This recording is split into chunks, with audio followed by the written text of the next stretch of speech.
information systems and computer sciences. And as soon as I try to use the PowerPoint presentation, the computer always gives a problem.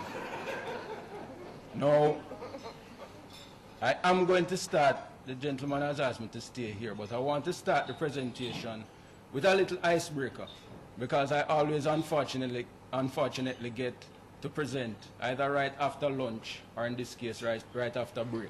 So some people are probably on the way down. So let me just use this icebreaker to start things off.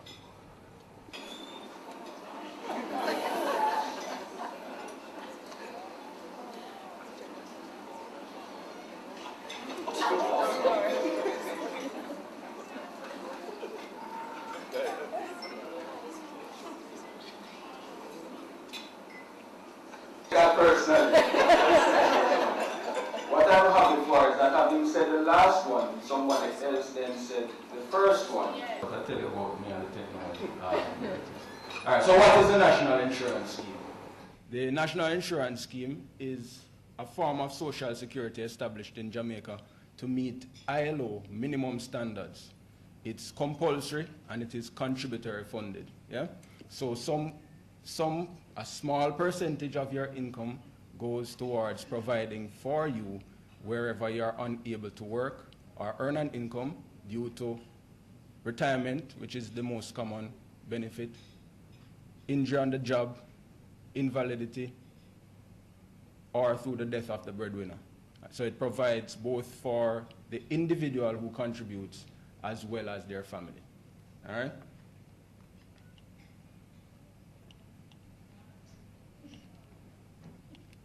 This must be a sign.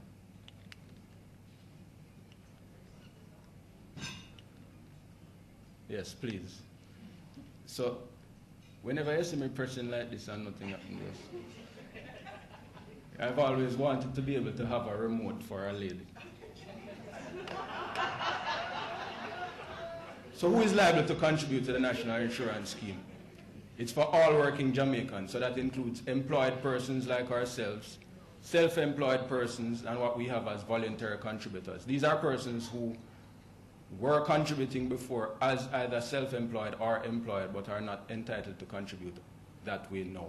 Most of our voluntary contributors are persons who have retired, and in this case mostly gentlemen who have retired but have not yet reached the retirement age under the NIS, or persons who used to work in Jamaica but now reside in the United States. And I say specifically the United States because with other CARICOM countries, the United Kingdom, Canada, and Quebec, we have reciprocal arrangements wherein if the person contributes in one of those countries as well as in Jamaica, but is unable to benefit from either of the two schemes, we will combine the contributions from both to ensure that the person can receive a benefit. Now, you are liable to contribute between age 18 and 65 for women, and between age 18 and 70 for men, once you continue to work up to that age. How much of your income is contributed? And the truth is, although a lot of people agreed that they see it coming out and don't know where it is going, in a lot of cases, people say it is so insignificant that they don't even realize that it's gone. Especially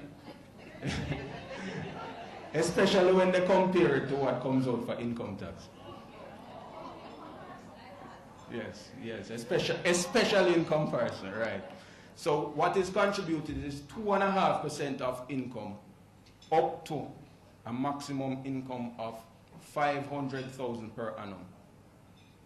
Now, of that 2.5%, I need to point out that effective October 1st, 2003, when the National Health Fund came in, the National Insurance Scheme contributions were reconfigured. So 2% is what comes to the National Insurance Scheme from the employee, matched by 2% from the employer. The other 0.5% goes towards the funding of the National Health Fund, and that also is matched by the employer. So I always say to persons, if you suffer from one of the chronic illnesses covered by the National Health Fund, access the benefit because you're already paying for it. Now, qualification for benefits is, of course, for the most part, determined by contributions made to the scheme. Okay. See, it's good to have the remote, you know, from a pick it up there. All right. Now, as I said, the most common benefit under the National Insurance Scheme is the retirement benefit. However, and a lot of people don't know this, but we have several other benefits.